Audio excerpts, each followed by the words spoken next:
નમસ્કાર ખેડૂત મિત્રો, ખેડૂત માહિતી ચેનલમાં આપ સૌ ખેડૂત મિત્રોનું સ્વાગત છે। મિત્રો આપણે અત્યારે સવારમાં જે જીરાના પ્લોટમાં એક ઊભા છીએ। તો મિત્રો અત્યારે આ જીરામાં બીજું પાણ પડી દીધું છે અને જીરું કમ્પ્લીટ ઉગી ગયું છે, લગભગ એને અઠવાડિયું 10 દિવસ જેવું થઈ ગયું છે। તો મિત્રો ખાસ કરીને જીરામાં અત્યારે બીજું પાણ જે ખેડૂત મિત્રોને બાકી હોય, પહેલું પાણ પડી દીધું હોય ત્યારબાદ 9 થી 10 દિવસે બીજું પાણ પાવાનું હોય છે।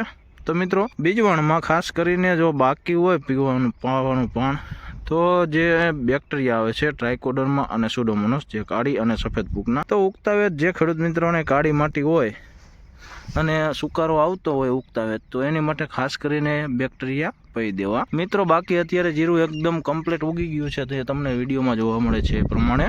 ત્યારબાદ મિત્રો આપણે જોઈશું તો ત્રીજું પાણ ખેડૂત મિત્રો તમે બીજું પાણ આપ્યા પછી ઉગી જાય પછી લગભગ બીજું પાણ પછી 15-20 થી 25 દિવસે અથવા તો 30 દિવસે જે પ્રમાણે જમીન હોય એ પ્રમાણે તમે ત્રીજું પાણ આપતા હોય છો। તો મિત્રો ત્રીજા પાણમાં ખાસ કરીને બ્લુ કોપર પી દેવું અથવા સેફિલાઇઝર પી દેવું, અથવા એ સિવાય મિત્રો ખેડૂત મિત્રો ઝીંક સલ્ફર, જે ઓમકારનું ઝીંક આવે છે, એ સિવાય મિત્રો ચિંદા, જે સલ્ફર અને ઝીંક બેનું કોમ્બિનેશન આવે છે, જે 67% સલ્ફર અને 14% ઝીંક આવે છે। એ કોઈ પણ ઝીંક સલ્ફરનું કોમ્બિનેશન અથવા ઝીંક અથવા સલ્ફર એ પ્રમાણે તમારે નાખી દેવું। જો પાયામાં ફાટા સલ્ફર નાખેલું હોય જીરામાં, તો ઝીંક નાખી દેવું ઓમકારનું કે કોઈક સારી કંપનીનું વ્યવસ્થિત ક્વોલિટીવાળું। તો મિત્રો આ રીતનું જે ત્રીજા પાણ સુધીનું મેં તમને કીધું એ પ્રમાણે તમે બેક્ટેરિયા બીજા પાણે પી શકો છો, અને ત્રીજા પાણે મેં કીધું એ પ્રમાણે બ્લુ કોપર છે, એ સિવાય ફર્ટિલાઇઝર તમે નાખી શકો છો।